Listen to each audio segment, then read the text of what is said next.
Hilo 404 Boxing. All right, so I want to speak on this Michael Fox situation where he, basically got robbed last Saturday night. I was on Marlo's corner listening to Trey X call a frog out of well. Shout out to Marlo and Trey. Shout out to the chat over there. This fight was kind of like a filler fight before the main event. It wasn't a fight that a lot of us even expected to have the opportunity to watch. And I think Michael Fox was a late replacement opponent even for that fight. And he went in and, right away, he made the fight exciting, by letting his hands go, by flicking that jab out there and controlling the range. And, he went out there and, to me, he went out there and put on a virtuoso boxing clinic on this Maestre guy. And, Maestre, or however you say his name, was 3-0. Guy that been in the Olympics twice, was going to be in the Olympics a third time, and pulled out right before the game started because he was promised an opportunity to, be fast-tracked to a title. So, basically, what we got was the guy who came into the pro game with a promise, everything that needed to take place to make sure that his promise was fulfilled and he got that interim title, took place. I mean, we saw Michael Fox dominate this guy, dropped him, I think it was like in the 4th round or so. I was even watching the fight and looking at the punch counter. I would see Michael Fox land 3, 4, 5 shots and the punch stat not move. I would see Maestre throw some shots that land on the arms, and I see the punch counter go up about 2 or 3 ticks.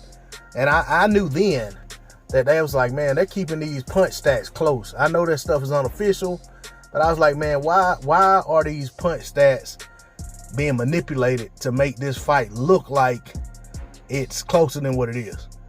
I feel like Maestre probably averaged landing about 5 punches around. 5 to 7 punches around. If that. And, he was out there getting pieced up. Fox was probably hitting him, 15 to 20 times around. It was just a very dominant performance by Fox. And for the judges to score the fight any way other than in Fox's favor was a travesty. And I said then, that when we were watching the fight live, I said that it wasn't just, they didn't just rob Fox, they robbed all of boxing. Because of the platform in which the fight was put on, the eyes that were on the fight. We're around the Olympics is going on, so a lot of people got that, they got that buzz for wanting to watch sports.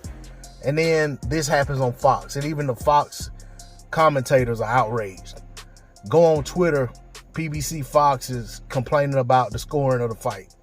And then you find out these things about the judge who had the scoring the worst, that she's, an overt racist and likes to call black people monkeys and horses and all kind of stuff. And that she's married to a WBA official, and that just a whole web of, just a trail of corruption, all geared toward making sure that Maestre won the fight. And then there was an issue with the gloves before the fight, which make you wonder, should the fight have even continued? And the fact that the guy was 3-0 with 3 knockouts, but then he didn't seem to have knockout power once his gloves were straightened out. But I don't know. Like I said, I'm not going to put too much into that part because I don't know anything about his opponents, and I'm not taking the time to look because I don't care enough about him as a fighter right now, because I feel like he knows that he didn't win that fight. And I can't say that I blame him for not, protesting and saying, no, I didn't win. But I feel like he was the beneficiary of it. So he doesn't need me to prop him up any type of way, because he's already been given a gift.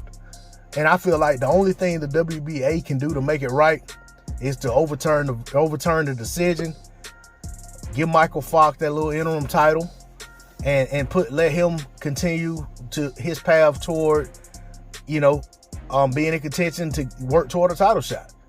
Because if that was the prize up for grabs on that night, then he earned it. He won that. Maestre did nothing except show up and go home. And him showing up was enough to get the win. All he had to do was stay there and not get knocked out. That was the objective. You finish this fight on your feet, you're gonna win. And no one can explain it to me any other way and make me feel any differently about it. So for me, when I see corruption like that at its finest or at its worst in the sport of boxing, and overtly and openly done on Fox, not on some little small outfit that puts on boxing cards here and there. This was on Fox. And for them to have the courage to do it that way, then that just goes to show just how corrupt things are in the sport of boxing. But as for Michael Fox, I want Michael Fox to hold his head, claim his win, regardless of what anybody else is saying. If ESPN could go on their televised broadcast and pretend like Lomachenko didn't lose to Orlando Salido, then there's no reason for us to honor this robbery that was put on Michael Fox and this L that he didn't earn. The man went out there and won. Anybody who saw that fight clearly saw him win that fight. I feel like he needs to own that win, claim that win, and he needs to demand that the WBA make things right.